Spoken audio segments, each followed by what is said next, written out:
Hey, what's up guys? How's it going? Today I'm going to do a little review on this guy. It's the Gemtech QDA for 22 suppressors.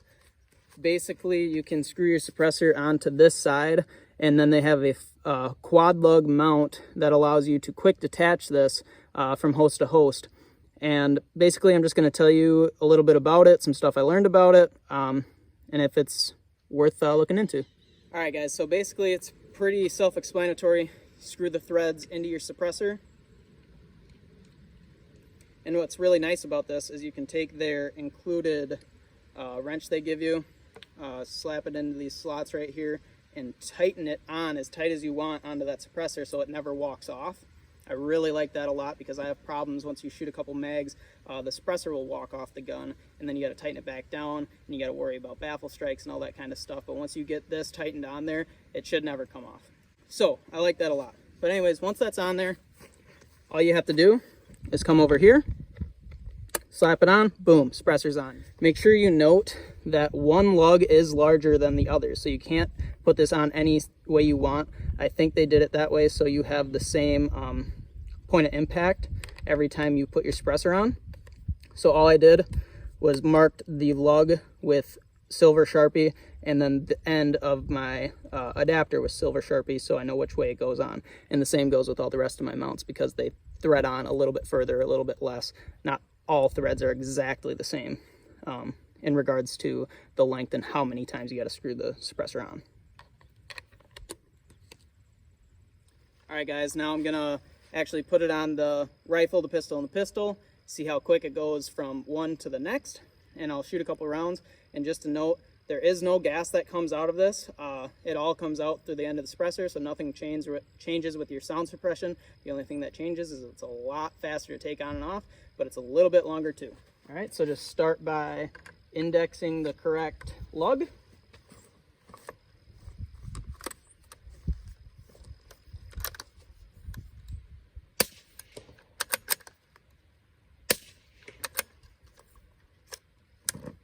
And then pop it off.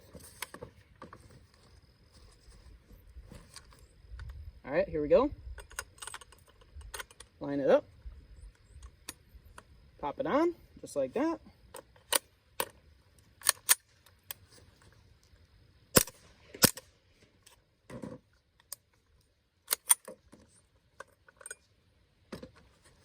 Same thing with the pistol, all the same mounts. Line it up, pop it on.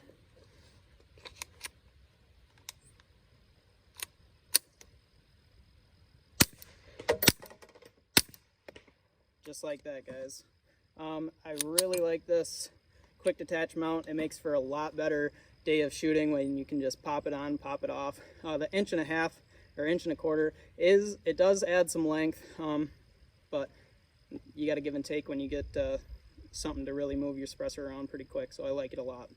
So guys, a couple things to keep in mind if you want to pick one of these up. First and foremost, this upper cap here where the lugs fit in and lock, this unscrews so that you can get in there and clean the inside out once you shoot, a couple hundred rounds through it. But it's a really loose thread on there, and I was really nervous putting this on and shooting it because, what if that comes loose and I get a baffle strike, something like that. So what I did is I just took some low strength thread locker, put that in there. It's not coming loose anymore, and you really don't need it to come loose. You can get in there to clean it regardless if it's on there or not. So I just thread locked it down. But another thing is this is very similar to a pistol suppressor piston. It has a spring inside that holds the taper lock from the inside of this to the outside of this taper lock here. When you put it on and you're shooting it, there's actually some room of wiggle because of that spring. I don't know if you can see the wiggle there, but it's there, and it is noticeable. But the thing is if you're leaning this up against a tree, maybe squirrel hunting, or sitting on your bench and you got this rested on your bench, and you shoot, you could definitely get a baffle strike. It moves enough to the point where I believe that it might overreach the tolerances of the 22 diameter and have a baffle strike. So just keep that in mind. I'm not sure if you would get a baffle strike or not, but it's a possibility, and it's something you got to know before you pick one of these up, if that's good enough for you. So also, while we're at it, note this length here of the suppressor and the mount. It's a good 1.25 inches. I'm going to take it off put the suppressor on by itself and show you the length difference. All right, so just for a little comparison, this is how long it takes to screw your can on.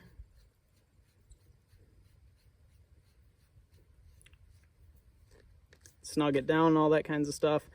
Considerably longer time to screw this on and worrying about cross threading than it is to just pop it on and off with that QDA. But also, since I'm here and I got it, this is what the mount piece looks like that goes onto your rifles or pistols, and they're all just 1/2x28 and work really good.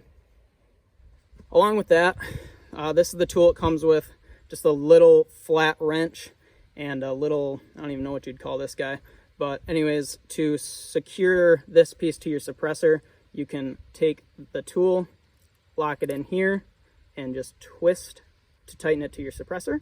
And then to tighten the mount down onto your firearm, there's 2 little slots in between here that the tool locks into, and you can tighten it down. Keep this in mind. This is a really, in my opinion, chintzy tool. And if you tighten it too tight, your wrench here sort of spreads apart and you can't get your mount back off. So what I do is I just take an adjustable wrench, I slap it in between the 2 top lugs and the 2 bottom lugs, put it on there and twist. And that works very well if this tool ends up failing you like it did for me. So yeah guys, overall I really like this Gemtech QDA for the 22 suppressors. Really makes shooting a lot more fun and not so much of a chore when you got to take this puppy off all the time and screw it back on, worry about cross threading and all that. So yeah, I definitely would recommend one of these. Just keep in mind the thread locker up top and not leaning this puppy on a tree or a stand, anything like that. But anyways, I guess I'm just going to wrap up and have a little bit of fun. Another thing, if you guys haven't invested into a binary trigger, highly recommend it, especially on a 22. Super fun to shoot, but I'll do a review on that another day.